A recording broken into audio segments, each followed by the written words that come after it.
Anaxagoras.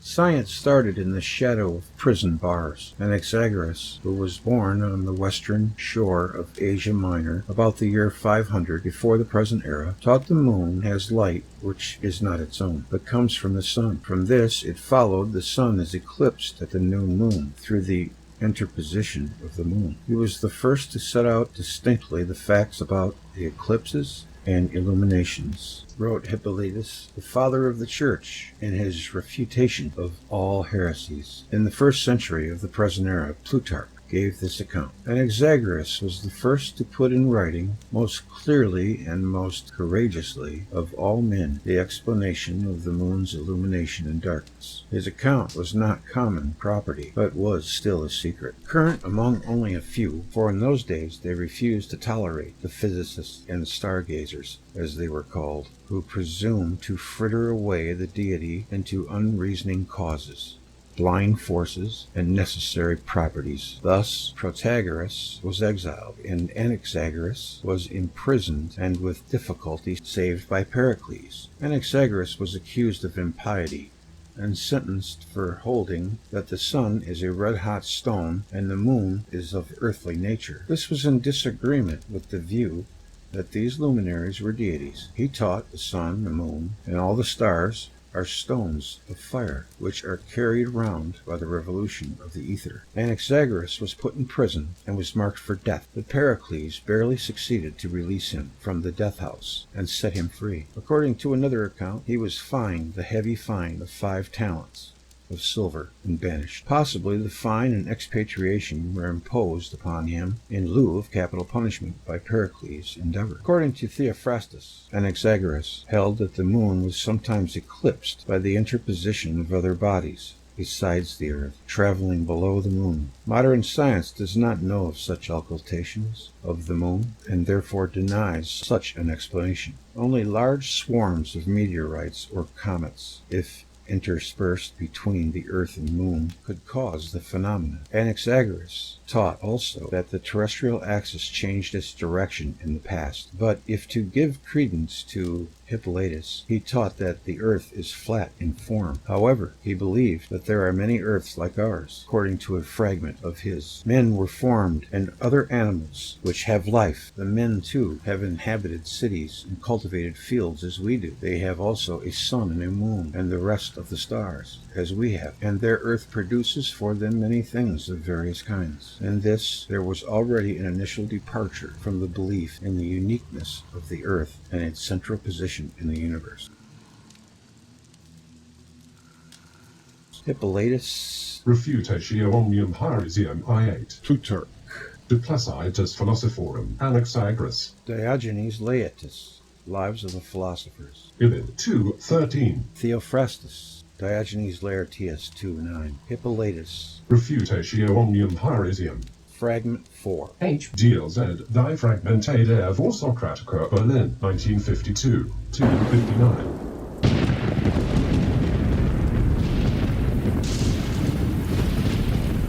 Aristarchus.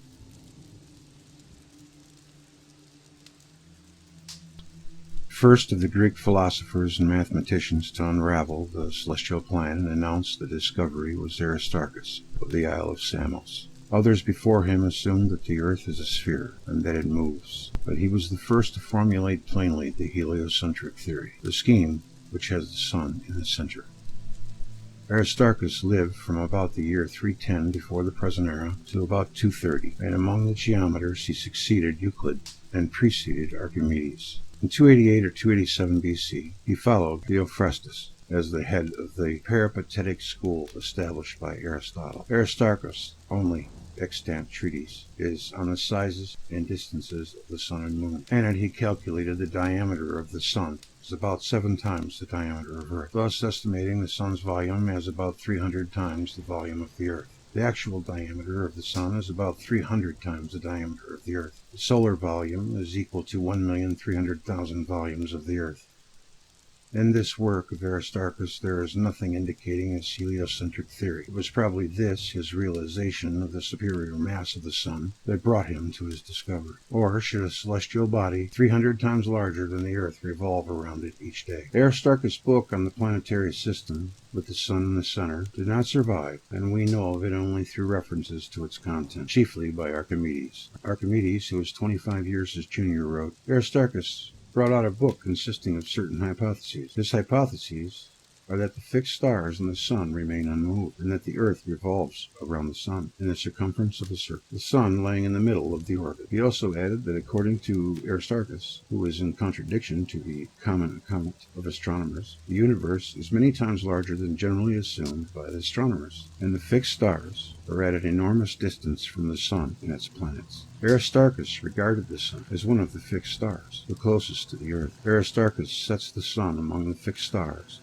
and holds that the earth moves around the sun's circle, i.e. ecliptic, referred another author centuries later. As Archimedes said, the view of Archimedes conflicted with the common teaching of the astronomers, and he also quoted it only to put it aside disapprovingly. One of the contemporaries of Aristarchus, Cleanthes, wrote a treatise against Aristarchus. Whatever his scientific argument may have been, he accused Aristarchus of the act of impiety. Plutarch, in his book of the face and the disk of the moon, that Cleanthes thought it was the duty of the Greeks to indict Aristarchus of Samos on the charge of impiety for putting in motion the hearth of the universe, this being the effect of his attempt to save the phenomenon by supposing heaven to remain at rest and the earth to revolve in an oblique circle while it rotates at the same time about its own axis. We do not know whether there was any actual court action and verdict. However, we know that a verdict of judges, even if unanimous, could not make the sun a satellite of the earth. Not even a scientific tribunal can do this, not even if it's presided over by Archimedes and the most illustrious men of the generation sit as judges. The spokesman of the scholarly world was Decathlides, who announced that we must assert the earth, the hearth of the house of the gods, according to Plato, to remain fixed and the planets with the whole embraced in heaven, to move and reject the view of those who brought to rest the things which move, and set in motion the things by which their nature and position are unmoved. Such a supposition being contrary to the theories of mathematicians. Aristarchus had no followers in his generation, nor in the next generation. About a century after Aristarchus, Seleucus, a Chaldean of Seleucia on the Tigris, who lived and wrote about the year 150 before the present era, adopted the teaching of Aristarchus. Hipparchus was a contemporary of Seleucus.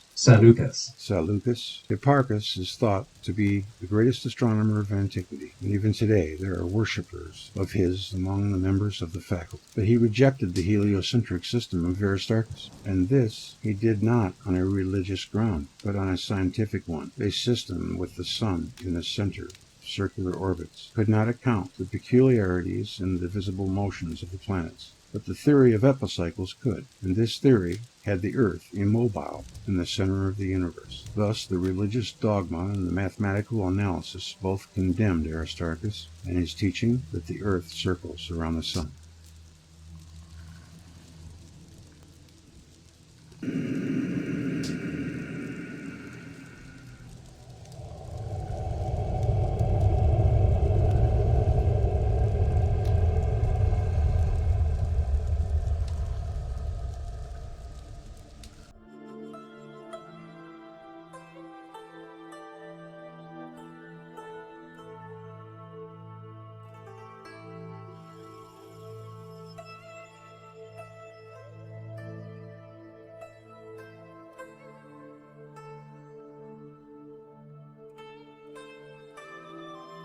Plato. In 399 BC, Socrates was made to drink poison to expiate his crimes by the verdict of an Athenian court. Following his death, Plato, his disciple, then about 28 years old, left Athens for a short sojourn at Megara, followed by a longer stay in Italy and Sicily, Syrus. He also traveled to the Middle East. Only very little is known of this travel. When a boy of about 10, Plato heard the story of Atlantis from his friend and playmate Critias the Younger, what the latter was told by his grandfather, Critias the Older, who in his turn had heard it from his friend Solon, who came to Sais in Egypt to learn wisdom and hear the ancient lore. From a very old priest he learned that in the past there had occurred several global catastrophes. In one of them, Atlantis was swallowed by the waters of the Atlantic Ocean. In another, the one which the Greeks associated with Phaethon, there was great conflagration caused by a deviation of the bodies that revolve in heaven around the earth. On his travels, Plato too endeavored to learn wisdom from the wise men of the East. But since the time of Solon's visit in Egypt, that country went through a spiritual debasement, and it is questionable whether anyone of the priestly class there could be counted as a spiritual peer of Ezra, or a worthy teacher of Plato in search of wisdom. Later Greek philosophers regarded Plato as influenced by Mosaic teaching. Plato derived his idea of God from the Pentateuch.